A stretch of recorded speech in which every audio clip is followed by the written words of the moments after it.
Last term पे हम लोगों ने इंटरमोडल डिस्पर्जन पढ़ा था। इंटरमोडल डिस्पर्जन को हम लोग दो कैटेगरी में पढ़ रहे थे। पहली कैटेगरी थी हमारी मल्टीमोड स्टेप इंडेक्स और दूसरा था multimode graded index fibre. Multimode graded index fibre को हम लोग अभी पढ़ेंगे, आज पढ़ेंगे, लेकिन इससे पहले मल्टीमोड स्टेप इंडेक्स फाइबर के ऊपर हम लोग एक न्यूमेरिकल करेंगे, क्योंकि लास्ट टर्न पे हमारा टॉपिक काफ़ी लेट हो गया था तो हम लोग न्यूमेरिकल नहीं कर पाए। ठीक है, तो न्यूमेरिकल आप लोगों को विजिबल है। Question number 9। यस। ठीक है ना? तो आपको इस क्वेश्चन को सॉल्व करना है और आपको मैं बता देता हूँ कि क्या क्या पैरामीटर्स गिवन है। ठीक है, 6 किलोमीटर ऑप्टिकल फाइबर की लेंथ दे रखी है। दैट मीन्स ऑप्टिकल फाइबर की लेंथ आपकी कितनी दे रखी है? 6 किलोमीटर। दूसरा है आपका रिफ्रैक्टिव इंडेक्स दे रखा है कोर का, कितना? 1.5। दैट मीन्स N1 आपका गिवन है 1.5। ठीक है, और रिलेटिव रिफ्रैक्टिव इंडेक्स डिफरेंस आपको डेल्टा दे रखा है, दैट इज गिवन एज 0.01। 1% है तो परसेंट हटा के हम इसको ऐसे लिख सकते हैं। Now the thing that you need to calculate is the delay difference between the fastest and the slowest mode. हमें ये पता है कि फास्टेस्ट और स्लोएस्ट मोड को का जो डिले है वही बेसिकली मुझे इंटरमोडल डिस्पर्जन क्रिएट करता है। तो उसके लिए हम लोग ये फार्मूला देख सकते हैं, डेल्टा टी एस हमने लास्ट टाइम पे कैलकुलेट भी करा था और इसको हमने बोला था L into N one divide by C, N1 minus N2 divide by N2। ठीक है, this will become delta as an approximation case when delta is very small. This can be equated as delta. So the term L into N1 upon C into N1 minus N2 upon N2, this term will be delta. So L into N1 into delta upon C, we are left with the delta TS, that is the delay difference between the slowest and the fastest modes of the at the fiber output. तो मुझे L पता है, मुझे N1 पता है, मुझे delta की value पता है और C that is speed of light तो मुझे पता है ही, है ना? तो मुझे ये सारी चीज़ें पता है। I can easily calculate the value of delta T S. कैसे करेंगे?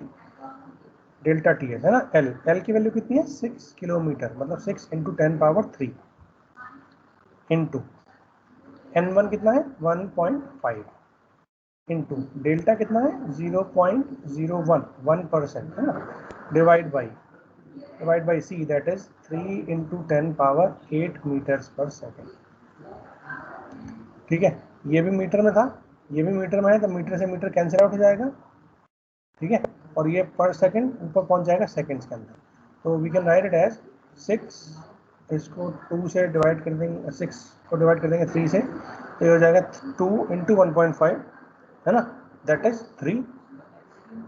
3 इंटू 10 ये है 3, और अगर मैं इसको ये हटा दूँ तो 0 0 है ना, 10⁻1 हो जाएगा, 3 इंटू 10 इंटू 10⁻−8। ठीक है ना, यानी 3 इंटू 10⁻−7, ये आया सेकेंड्स में। अगर आपको माइक्रो सेकेंड में चाहिए, you can write it as 0.3 micro second हो जाएगा, या 300, 2 0 लगा दो, 10⁻−9 हो जाएगा। This will B 300 nano seconds या 0.3 माइक्रो सेकेंड्स। ठीक है, जो भी आपका मन करे आप इस दोनों माइक्रो सेकेंड्स में या नैनो सेकेंड्स में आंसर को निकाल सकते हैं। जल्दी से बताओ, समझ में आ गया ना बच्चों? Yes sir. Delay difference between slowest and fastest mode, हम इसको निकालते हैं L into N1 upon C, और ये होता है N1 minus N2 upon N2। तो as an approximate case when this delta that is the difference between these two corresponding to either the core or the cladding refractive index of the fiber, this when delta is very small, then this particular term can be approximated as delta. ये मैं last time पे करा चुका हूँ। So the formula for calculating the delay difference will become L into N1 into delta upon C. ये वाले फॉर्मूले के अंदर हमने सारे पैरामीटर जो ये गिवन थे ये रख दिए और अपना daily difference delta T S निकाल दिया। ठीक है ना, ये हमारा हो गया। नेक्स्ट इज सेकंड पार्ट है इसी क्वेश्चन का, RMS pulse broadening due to intermodal dispersion on the link. ठीक है, अब RMS पल्स ब्रॉडनिंग यानी मुझे सिग्मा एस निकालना है। ठीक है, सिग्मा एस वो पल्स बेसिकली कितना एक तरीके से उसकी ब्रॉडनिंग कितनी हो रही है ना। तो ये हमें फॉर्मूला पता है, ये फॉर्मूला है L into N1 into delta divide by 2√3 into C. C is again the speed of the light.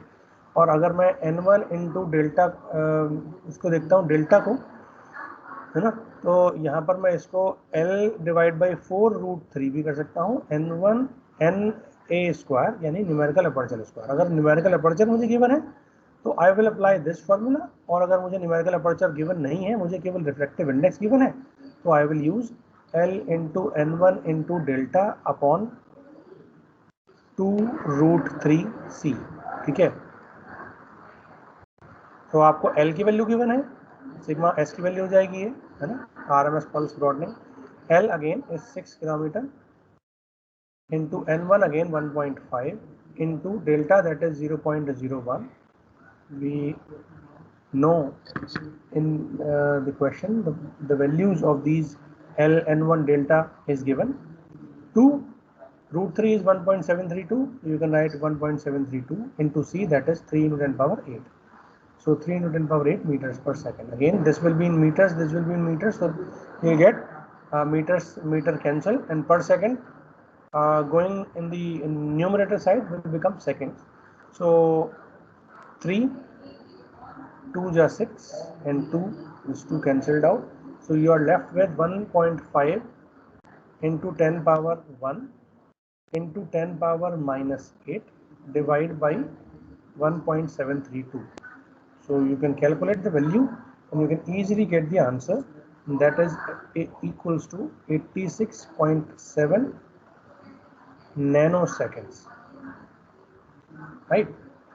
86.7 nanoseconds will be the pulse broadening in this particular optical fiber due to intermodal dispersion only. Due to intermodal dispersion only, क्योंकि हमने ये pulse broadening लगाई है केवल और केवल किसकी वजह से, इंटरमोडल डिस्पर्जन की वजह से। जल्दी से बताओ बच्चों, क्लियर हुआ? Yes sir. आपको सिंपल फार्मूला रखना है और फार्मूले के बाद आपको वैल्यू रख देनी है जो भी पैरामीटर्स गिवन है उस ऑप्टिकल फाइबर के, और आपको वो पर्टिकुलर वैल्यू, चाहे पल्स ब्रॉडनिंग हो, चाहे आपका डिले डिफरेंस हो, चाहे आपका जो भी पैरामीटर निकालने के लिए बोला जाए, आप इजीली कैलकुलेट कर सकते हो। इसका थर्ड पार्ट है इसी क्वेश्चन का, आपको निकालना है मैक्सिमम बिट रेट, है ना। अब बिट रेट मतलब बीटी निकालना है, और बीटी मुझे पता है इन टर्म्स ऑफ बी यानी बैंडविड्थ, वो मुझे पता है। ठीक है, बट द थिंग इज कि अगर मैं इसको सॉल्व करता हूं तो मुझे पता है कि बीटी की वैल्यू क्या होती है मैक्सिमम, मुझे मैक्सिमम बिट रेट निकालना है। तो maximum bit rate is basically either less than और इक्वल टू 1/2 टाउ, है ना, 2 टाउ, टाउ यानी पल्स ब्रॉडनिंग। तो अगर मुझे ये पता लग गया कि मैक्सिमम बिट रेट मुझे निकालना है, बी टी की वैल्यू क्या होती है, इज इक्वल टू 1/2 टाउ, है ना।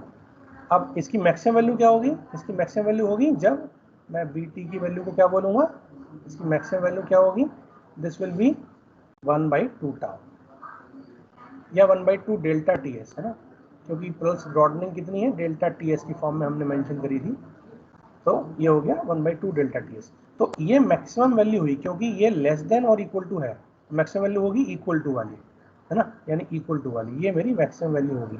तो इस फॉर्मूले के अंदर we can easily calculate BT की मैक्सिमम वैल्यू कितनी आई, maximum value, and that is equal to कितना, 1/2 टाउ या 1/2 delta T S. Delta T S की वैल्यू मैंने निकाल रखी है, दैट इज 300 नैनो सेकेंड्स, है ना। तो B T max will be equals to what, bt max equals to 1/2 into 300 nanoseconds, है ना। nanoseconds मतलब 10 power 9 divide by 600, this will become 10 divide by 6 into 10 power 6, है ना। दो तो ये कट जाएंगे, तो ये हो जाएगा 8 7, और एक और काट दो तो यहाँ 6 हो जाएगा, 10/6 into 10 power 6, that will be approximately 1.667 into 10 power 6, है ना।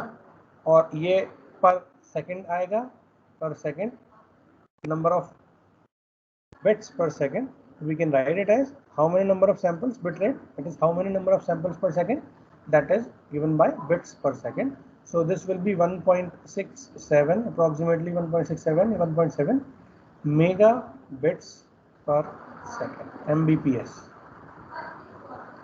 ठीक है बच्चों, तो ये कितना आ गया, BT max कितना आ गया, BT max will be equals to 1.67 into 10 power 6 bits per second, और 10 power 6 हटा दें तो यहाँ पे लिख सकते हैं मेगा बिट्स पर सेकेंड। क्लियर है?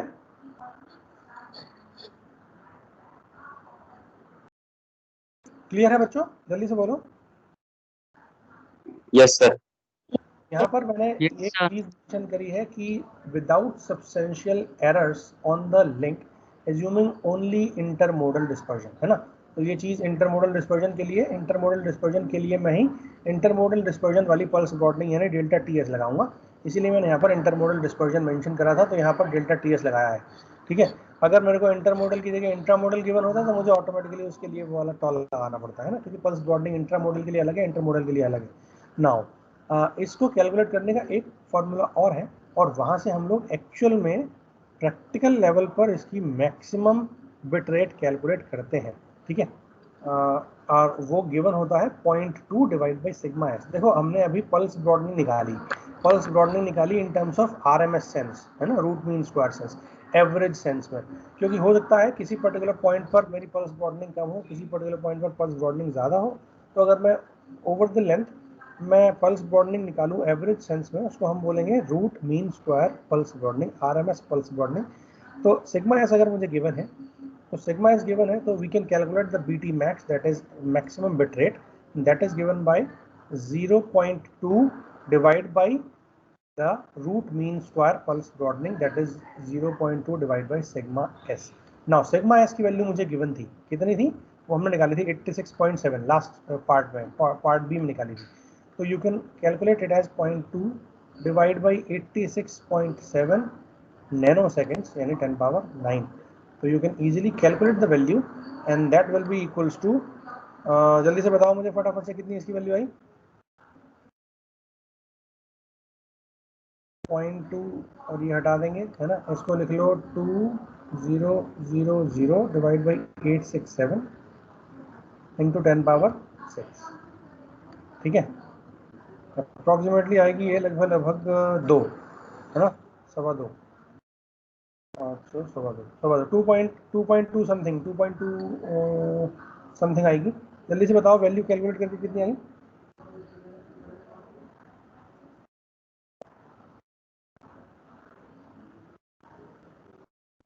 2000 divided by 867, it's 2.3, it's 2.23, I'm sorry 2.3, है ना। So it will be simply 2.3 into 10 power 6 bits per second, or you can write it as 2.3 megabits per second, mbps. Now these two are the maximum bit rate achieved in this particular case when considering only the intermodal dispersion. ठीक है बच्चों, clear है? 1.67 अगर मैं pulse broadening लेता हूँ, और अगर मैं एवरेज पल्स ब्रॉडनिंग लेता हूँ RMS सेंस में, तो ये आता है 2.3 मेगाबिट्स पर second. Now the next part is bandwidth length product. Bandwidth length product के लिए मुझे ऑप्टिमम बैंडविड्थ चाहिए, है ना, ऑप्टिमम बैंडविड्थ चाहिए, ऑप्टिमम बैंडविड्थ इनटू L, ये मुझे निकालना है बैंडविड्थ लेंथ प्रोडक्ट। अब मुझे ये बताओ ऑप्टिमम बैंडविड्थ क्या होगी, मैक्सिमम बिट रेट। अब प्रीवियस वाले पार्ट में मैक्सिमम कितना आया था, 1.67 या 2.3, ये वाला मैक्सिमम था या ये वाला मैक्सिमम था, इट्स 2.3 बेसिकली, क्योंकि RMS सेंस में लेता हूँ तो पल्स ब्रॉडनिंग वहाँ पर क्या कहते हैं सिग्मा लगेगी, है ना, और सिग्मा के केस में अगर मैं लगाता हूँ तो 0.2 divide by sigma S, average sense में BT मैक्स की वैल्यू आ रही है 2.3 मेगाहर्ट्ज मेगाबिट्स पर सेकेंड। ठीक है, तो अगर मैं इस बैंडविड्थ को देखूं तो कितनी हो जाएगी, 2.3 मेगाबिट्स पर सेकेंड, 2.3 मेगाहर्ट्ज सिंपल। तो 2.3 मेगाहर्ट्ज इनटू L कितना है, 6 किलोमीटर तो you can write it as 13.8. This will be simple 13.8 megahertz metre, या अगर आप इसको नहीं लिखना चाहते, सॉरी किलोमीटर, ठीक है, 10 पावर 3 का मैंने किलोमीटर लिख लिया, मेगाहर्ट्ज किलोमीटर। और अगर मैं इसको लिखना चाहूँ ऐसे ही तो 13,800 megahertz into metre. This will be the bandwidth length product. तो हम यूजुअली बैंडविड्थ लेंथ प्रोडक्ट निकालते हैं किलोमीटर में, है ना। तो बैंडविड्थ लेंथ प्रोडक्ट यानी 13.8 megahertz into kilometre, that will be the answer. जल्दी से बताओ, क्लियर हुआ? बैंडविड्थ लेंथ प्रोडक्ट एक बहुत इंपॉर्टेंट पैरामीटर था, हम ये लास्ट टाइम पे डिस्कस कर चुके थे, क्योंकि बैंडविड्थ लेंथ प्रोडक्ट से ही हम लोग क्या निकालते हैं कि एक पर्टिकुलर कितना डिस्पर्जन हो रहा है over the length of the fibre, है ना। तो उसका बिट रेट कितना इफेक्ट होगा। अगर मेरा लेंथ ज़्यादा है तो ऑटोमेटिकली बिट रेट मेरे को कम लेना पड़ेगा, क्योंकि बैंडविड्थ लेंथ प्रोडक्ट बढ़ जाएगा। और अगर मेरी लेंथ कम है तो मैं बिट रेट को बढ़ा भी सकता हूँ, क्योंकि वहाँ पर बैंडविड्थ लेंथ प्रोडक्ट कंपैरेटिवली कम होगा, क्योंकि L इज स्मॉलर, ठीक है। Now the second case is, अगर मैं बात करता हूँ multi mode graded index fibre, ठीक है, multi mode graded index fibre. Now the multi mode graded index fibre हम लोग देखेंगे इंटरमोडल डिस्पर्जन। अगर हम देखें मल्टी मोड फाइबर के अंदर मिनिमम होता है, अगर मैं ग्रेडेड इंडेक्स फाइबर की बात करता हूँ, है ना। मिनिमम क्यों होता है? क्योंकि हम ये जानते हैं कि वहाँ पर हमारे नंबर ऑफ मोड्स कम ट्रैवल करेंगे, क्योंकि मेरी वेव जो है वो एक्चुअल में कोर क्लैडिंग इंटरफेस पर जाने से पहले ही बेंड हो जाती है। तो total number of waves that will be smaller, total number of modes in multi-mode graded index fiber that is smaller as compared to the multi-mode step index fiber। बच्चों clear है? Yes sir. अब अगर मैं multi mode graded index fibre को देखूं तो multi mode graded index fibre में हमारा बैंडविड्थ का इम्प्रूवमेंट कंपैरेटिवली अच्छा होता है as compare to multi mode step index fibre, क्योंकि हम बोलते हैं कि हमारे टोटल नंबर ऑफ मोड्स कम ट्रैवल करेंगे, तो स्लोएस्ट और फास्टेस्ट मोड के बीच में जो डिले डिफरेंस है वो कम आएगा। अब जब डिले डिफरेंस कम आएगा तो ऑटोमेटिकली उसकी पल्स ब्रॉडनिंग कम होगी, और अगर पल्स ब्रॉडनिंग कम होगी तो उसका बिट रेट कंपैरेटिवली ज़्यादा होगा। बिट रेट यानी उसकी बैंडविड्थ कंपैरेटिवली ज़्यादा होगी।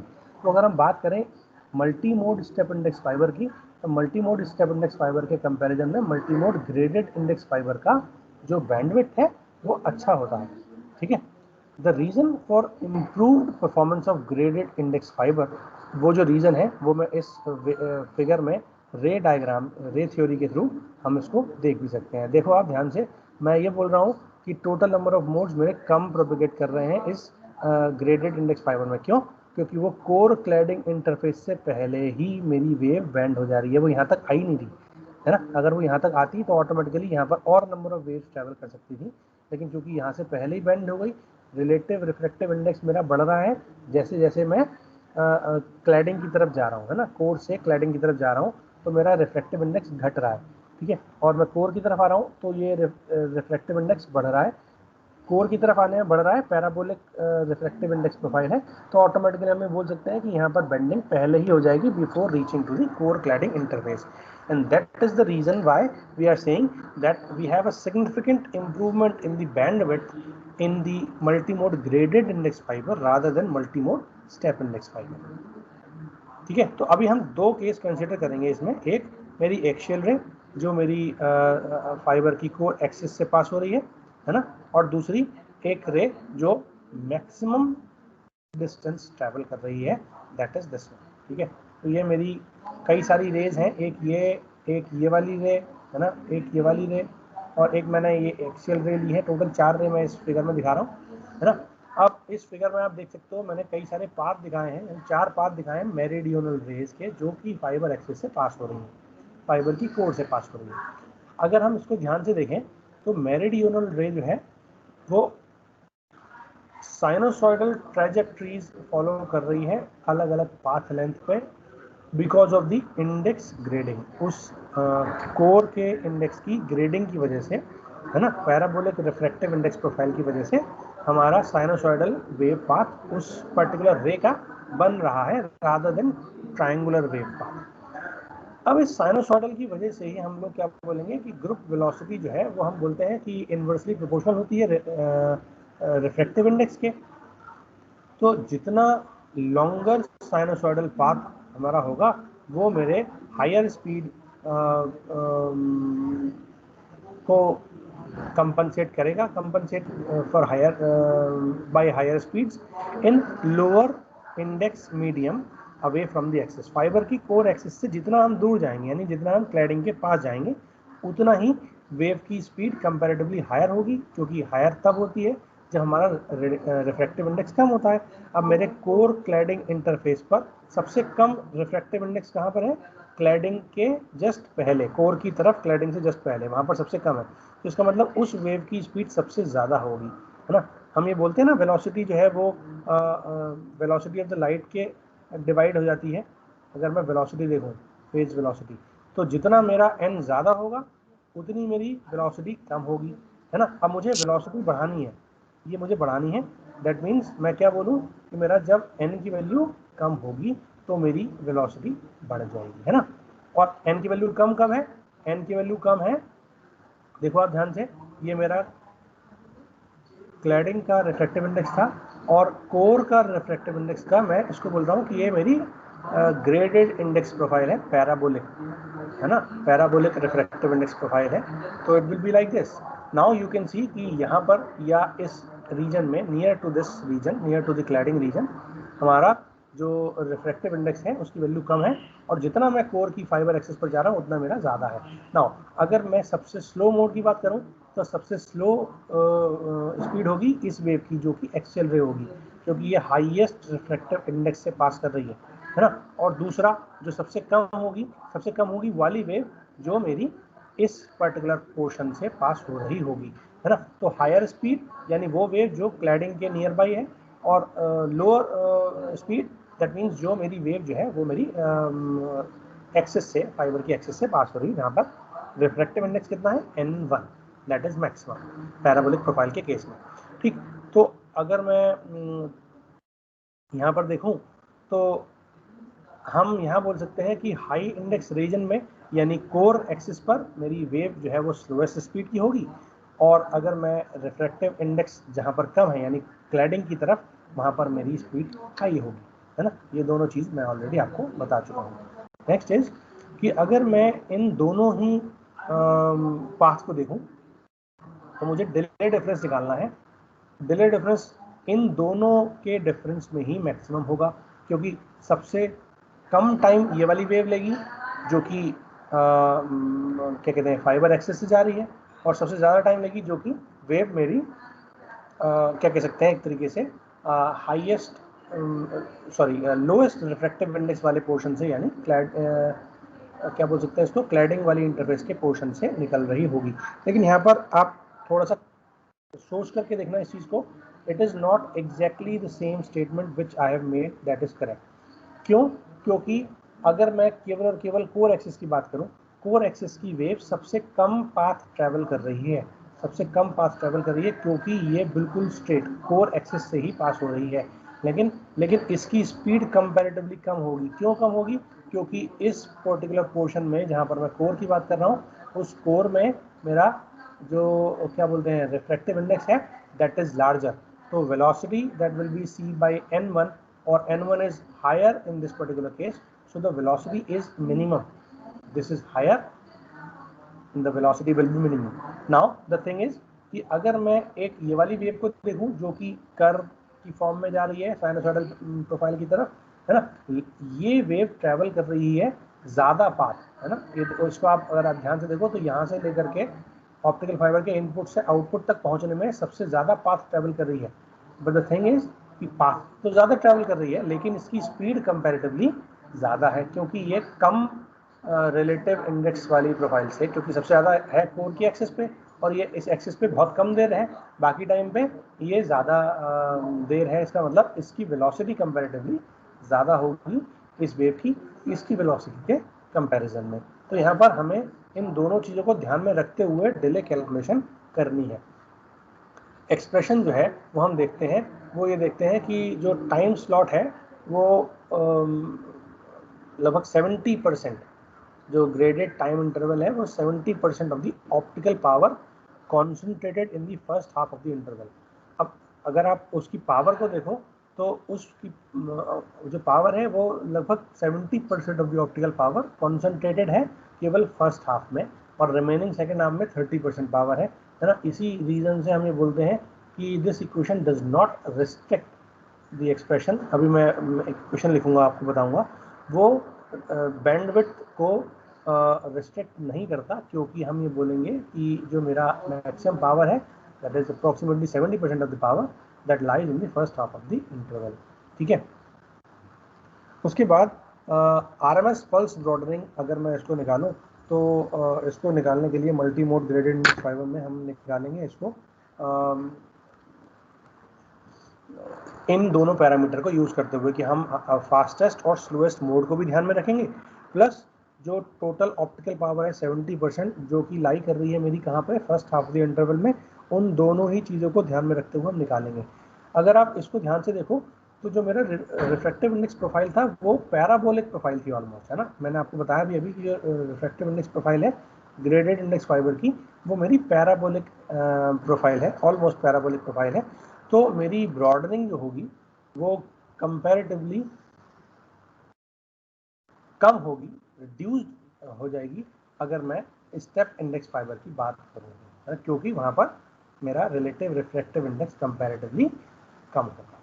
ठीक है, यहाँ पर मैं बोल सकता हूँ कि this graded index fibre the RMS broadening is given by delta upon D into the pulse broadening of the step index multimode fiber, that is delta upon d into sigma s. Now what is the d? The d is the constant between 4 and 10. अब ये उस particular example के हिसाब से एक constant है, और उस कांस्टेंट को हम लिखेंगे एक तरीके से delta upon D sigma S. ये मेरा क्या कह सकते हैं, ये मेरा सिग्मा जी ग्रेडेड इंडेक्स फाइबर के केस में आ जाएगा, और इस कांस्टेंट को हम ऑप्टिमम प्रोफाइल के लिए चूज करेंगे कि डी की किस वैल्यू पर मेरा ग्रेडेड इंडेक्स प्रोफाइल स्टेप, जो मेरा फाइबर का ग्रेडेड इंडेक्स था उसकी प्रोफाइल बेसिकली कितनी वैल्यू पर लगभग पैराबोलिक होती है। ठीक है, और अगर हम देखें तो इस पर्टिकुलर सेगमेंट को हम रे थ्योरी से कुछ इस तरीके से डिपिक्ट भी कर सकते हैं, the delta TG is equal to what, L into N1 square N1 into delta square upon 2C, है ना। तो जो टेलर डिफरेंस निकाला था मैंने वो स्टेप इंडेक्स फाइबर के लिए कुछ अलग था, लेकिन ग्रेडेड इंडेक्स फाइबर के लिए कुछ अलग आ रहा है ना। ध्यान है आपको, लास्ट टाइम कितना निकाला था हमने स्टेप इंडेक्स के लिए, निकाला था L N1 into delta upon C। यहाँ पर कितना आ रहा है, L into N1 into delta square upon 2C। तो मैं डेल्टा अपॉन 2 टाइम्स इसको कम कर दूंगा, that will be the delta difference. ठीक है, और इसको अगर मैं न्यूमेरिकल अपर्चर की फॉर्म में लिखना चाहूँ तो डेल्टा की जगह पे हम लिख सकते हैं Na अपॉन 2, तो Na अपॉन 2 मतलब ये हो जाएगा 8 N1 क्यूब इंटू C, तो Na power 4 divided by 8 into N1 into C.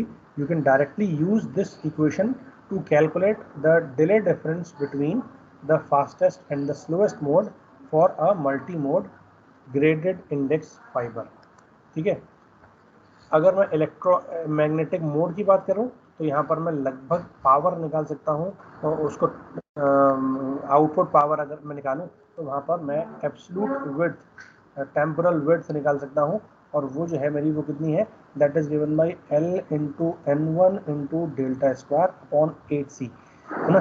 अब दोनों चीज़ों में आप देख सकते हो थोड़ा सा डिफरेंस है, the difference is the same parameter here in this case will be L into N1 into delta square upon 2C, and in the ray theory this is L into N1 square upon N1 into delta square upon 2C, and in the electromagnetic theory this delay difference is given by L into N1 into delta square upon 8C.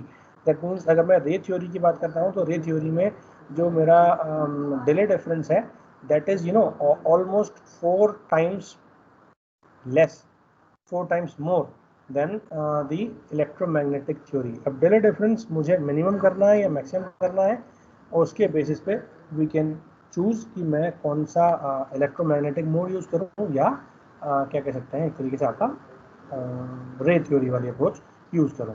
ठीक है, आप देख सकते हो del square over 8, this particular thing is basically the del square divided by 8 times fastest mode. ठीक है, तो अगर मैं ट्रांसमिशन टाइम देखूं तो ट्रांसमिशन टाइम यानी डेल्टा टी देखता हूं तो वो कितना हो गया, del square divide by 8 times improve हो गया अगर मैं इस पर्टिकुलर ग्रेडेड इंडेक्स फाइबर की बात करता हूं तो। Best maximum minimum theoretical intermodal RMS pulse broadening, हम पल्स ब्रॉडनिंग को कितना करना चाहेंगे, मिनिमम करना चाहेंगे, है ना, क्योंकि जितनी मिनिमम ब्रॉडनिंग होगी उतना ही मेरा इफेक्टिवली बैंडविड्थ को मैं इंक्रीज कर सकता हूँ और हेंस बैंडविड्थ लेंथ प्रोडक्ट को इंक्रीज कर सकता हूँ।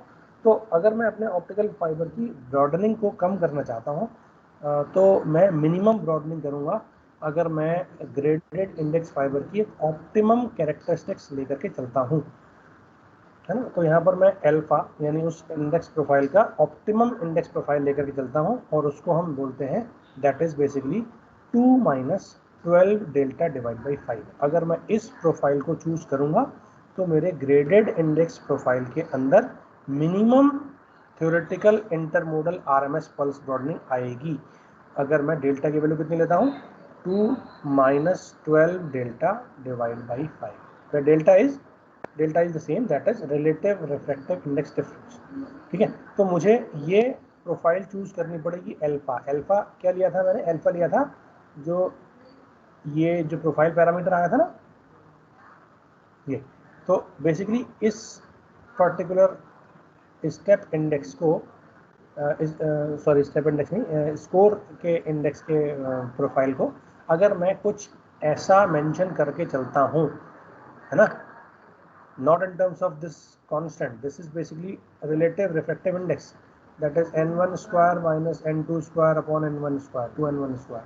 ठीक है, तो अगर मैं इसको बोलता हूँ ये डेल्टा, तो अगर ये वाली डेल्टा वैल्यू है इन टर्म्स ऑफ n1 n2 तो उसके हिसाब से अगर मैं अल्फा की वैल्यू ये चूज करता हूँ ये वाली, तो मेरे को क्या मिलेगा, मेरे को मिनिमम आरएमएस पल्स ब्रॉडनिंग मिलेगी ग्रेडेड इंडेक्स फाइबर के केस में। ठीक है बच्चों, क्लियर है।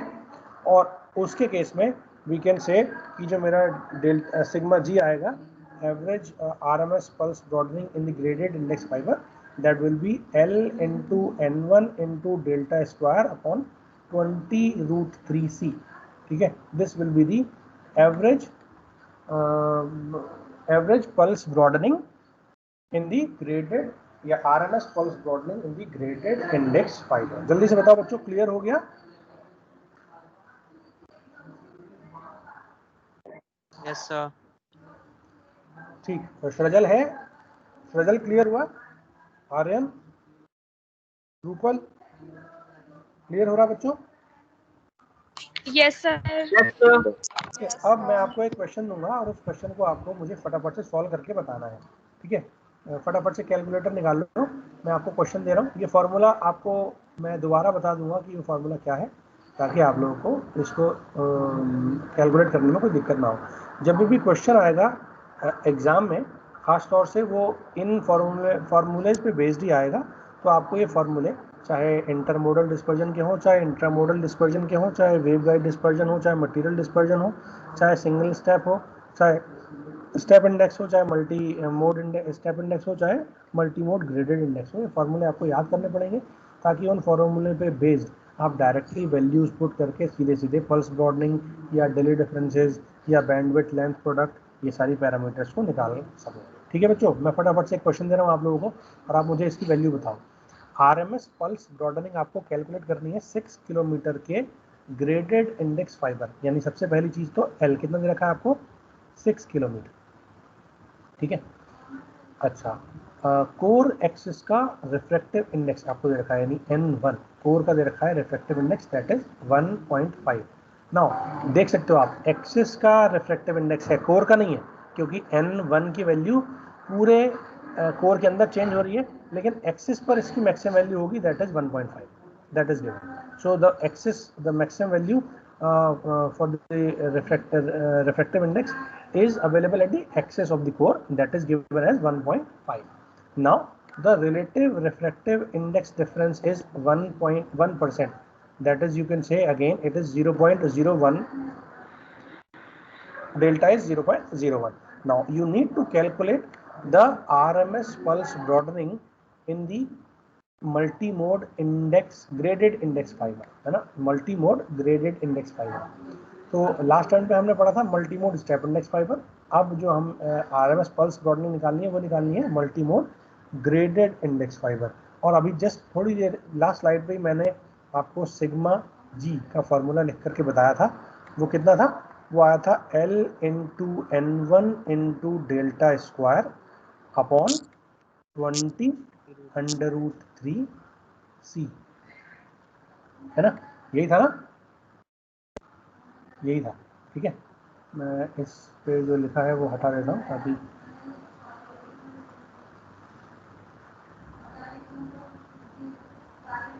ठीक है बच्चों। अब आपको फटाफट से मुझे सॉल्व करके बताना है कि इसकी वैल्यू कितनी आई। ठीक, एल आपको गिवन है 6 किलोमीटर। ठीक है, आपको N1 गिवन है, N1 यानी उस कोर की एक्सिस का रिफ्लेक्टिव इंडेक्स।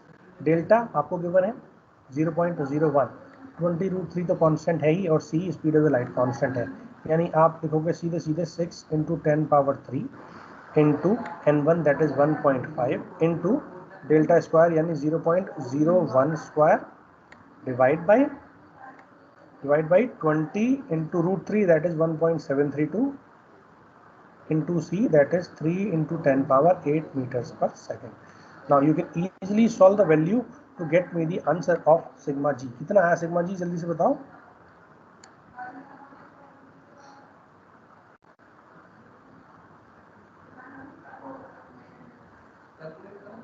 ये 2 और ये 3, ये तो 6 कैंसिल आउट हो गया। ठीक है, ये वाला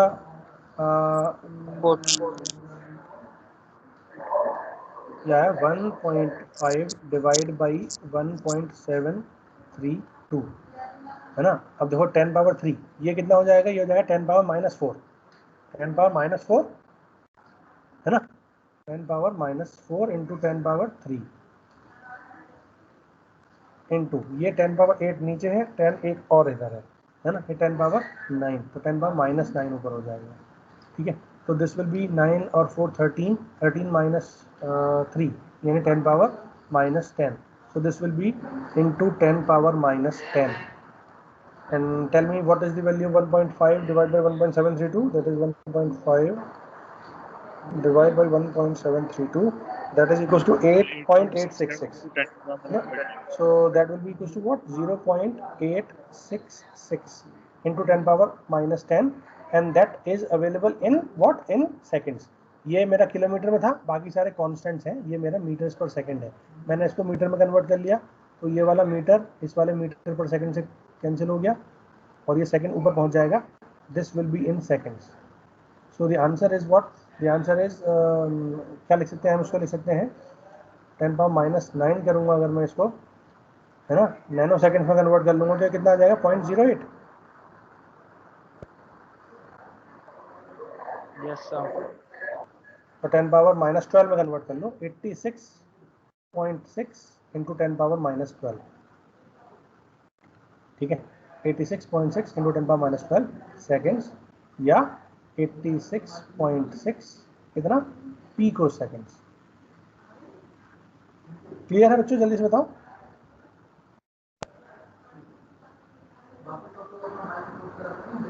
सबका क्लियर हो गया, सबका आ गया यही आंसर? यस सर, यस अब सर। मैं आपको एक क्वेश्चन देता हूँ, इसी में एक छोटा सा पार्ट है ना, मैं इसको मिटा दे रहा हूँ ताकि वैल्यू याद है आपको कि वैल्यू क्या थी। ठीक है, तो value is what, value is sigma G कितना आया था मेरा, सिग्मा जी आया था मेरा 86.6 पीको सेकेंड्स। ठीक है, अब अगर आप इसको पर किलोमीटर के बेसिस पे निकालो तो सिग्मा जी पर किलोमीटर कितना आया, ये कितना आएगा, that will B 86.6 divide by ये टोटल ब्रॉडनिंग है, ये टोटल ब्रॉडनिंग है किसमें, 6 किलोमीटर फाइबर में, है ना। तो 1 किलोमीटर के फाइबर में कितना होगा अगर मैं इसको 6 से डिवाइड कर दूं, हाँ या ना, जल्दी बोलो। Yes sir. है ना, तो 86.6 डिवाइड बाई कितना 6, ये आ गया 14.43 14.43 पिको सेकेंड्स। ठीक। अभी अगर आपने इससे पहला वाला क्वेश्चन जो मैंने क्वेश्चन नंबर 8 कराया था, उसका क्वेश्चन वो जरा देखो, उसमें मैंने आपको बोला था पल्स ब्रॉडनिंग पर किलोमीटर, पल्स ब्रॉडनिंग निकालने के लिए बोला था, है ना। क्वेश्चन नंबर 8 का पार्ट बी,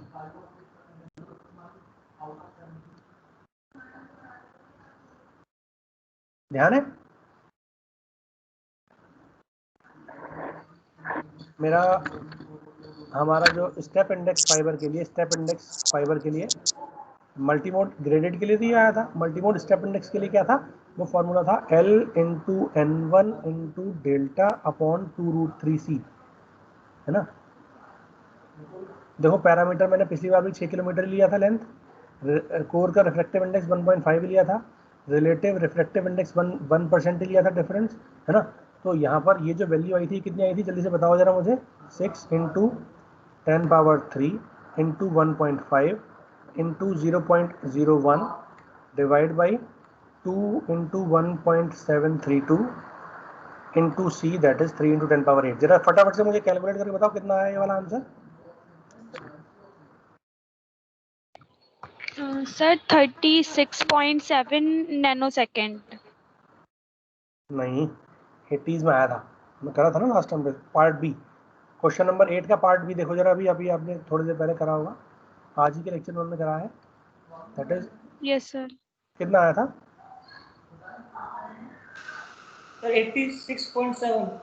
86.7, हाँ 36 नहीं 86.7 नैनो सेकेंड्स, है ना। ये मेरा सिग्मा सर मैंने एस, 86 ही बोला था। अच्छा मुझे 36 सुनाई दिया, सॉरी, ठीक है। Okay okay sir. तो 86.7 ये आया मेरा सिग्मा एस की वैल्यू।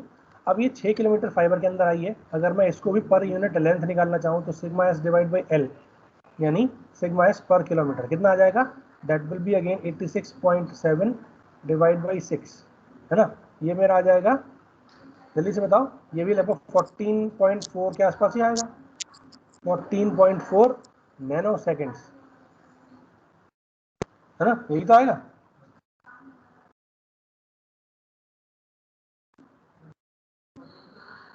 अब जरा आप इन दोनों ही फिगर्स को ध्यान से देखो, सेम क्वेश्चन है, मैंने इस केस में लिया है multi mode graded index fibre, है ना।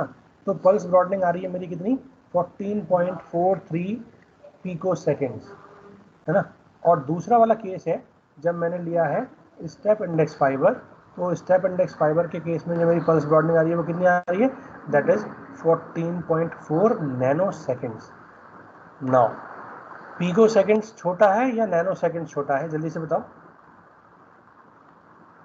पिको सेकेंड छोटा है क्योंकि 10⁻−12 है ना, नैनो सेकेंड में 10⁻−9 आता है। तो हम क्या बोल सकते हैं कि मेरी पल्स ब्रॉडनिंग, क्वेश्चन सेम है, केवल फाइबर चेंज करा है मैंने, every single thing is same, but the only thing is the change in the fibre. यहाँ पर मैंने स्टेप इंडेक्स फाइबर की जगह, एग्जाम्पल 8 में मैंने स्टेप इंडेक्स फाइबर लिया था, अब मैं ग्रेडेड इंडेक्स फाइबर को लेकर के चल रहा हूँ।